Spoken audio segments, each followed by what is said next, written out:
kidding me? Why would you even say something like that? Did you hear what you just said? Of course I heard what I just said. I'm the one who said it. Yeah, but are you intentionally trying to upset me? Why would you say that? Upset you? I actually meant that as a compliment. Who in their right mind would take that as a compliment? Maybe somebody who was listening or had half a brain? Has this ever happened to you? Hey everybody, I'm Dallas Sear, the edutainer from Excel with Dallas Sear, and I do not have split personalities that I know of. That demonstration was intended to illustrate to you that we all have a filter.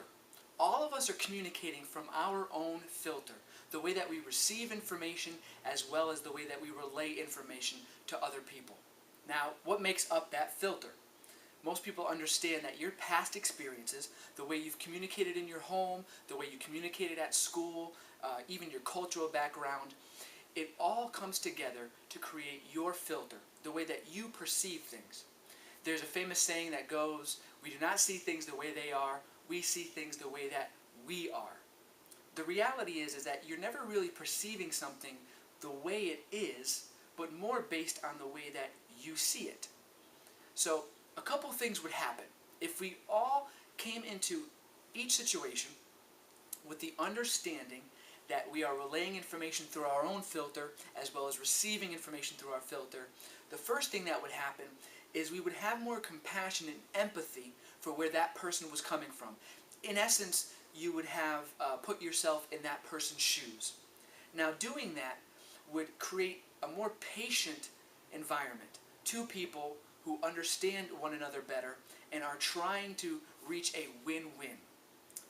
That would definitely happen a lot more often. In addition to that, though, you would take things less personal.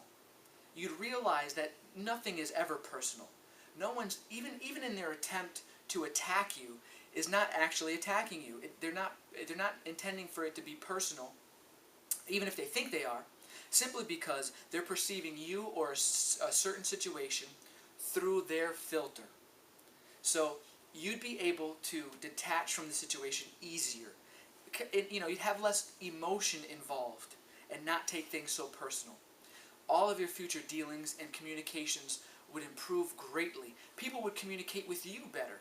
I mean, the reality is you could be at a corner with another individual, see the same exact car accident, two cars collide, one person turns to the other and say, "Did you just see what that blue car did?" And the other guy say, "Are you crazy? That red car was totally in the wrong."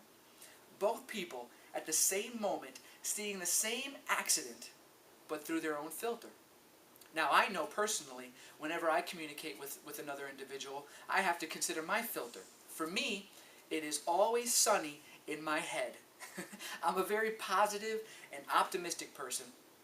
I'm always solutions focused, and so I come from a very positive disposition. Not everyone I communicate is going to be the same way, is going to see things the same way that I do.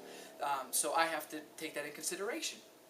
Now, I hope you found this valuable and helpful. I know personally that all of my communications have improved. My relationships have gotten stronger by considering my filter. So learn to understand what your filter is, but also take in consideration the other person's filter.